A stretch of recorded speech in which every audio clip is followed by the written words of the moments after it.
विष्णु गुरुर्देव महेश्वर गुरु साक्षात् परम ब्रह्म तस्मै श्री गुरवे नमः। सनातन धर्म रे एही श्लोकटी गुरुंक महत्व को जीवन रे दर्शाई थाए।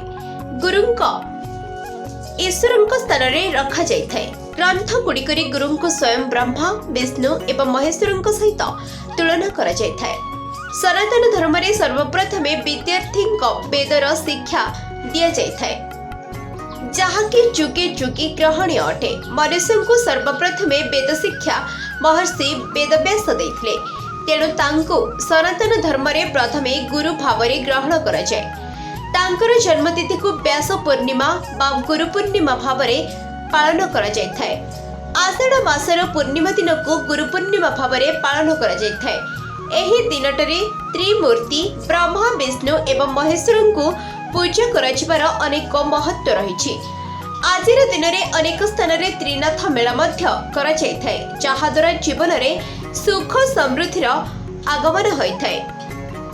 जो व्यक्ति जीवन रे सर्वदा उत्थान पतन देखा देउछि, सेमाने आजिर दिन में किछिटा महत्व कार्य करबा निहाती जरूरी, जहा द्वारा त्रिनाथंक कृपारु समस्त बाधा विघ्न दूर होइथाए।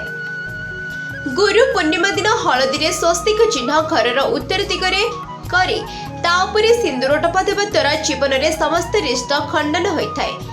जदि आपण वास्तुजनित समस्यार सम्मुखीन हेउछन्ते, तेबे आजिर दिन रे गोटिए पात्र रे राशि और गुड़ रखी पंडितंकु दान करंतु, समस्त वास्तु समस्या दूर होइथाए।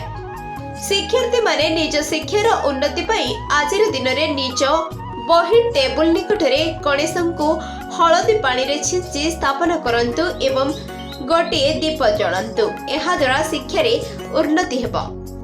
जदि लगातार भाव रे व्यवसाय रे असुविधा हेउछि, तेबे गुरु पूर्णिमा दिन माता लक्ष्मी निकटरे खीरी प्रस्तुत करी प्रसाद भाव रे अर्पण करंतु। माता लक्ष्मी कृपा मिलिबो। Bureau report the news today.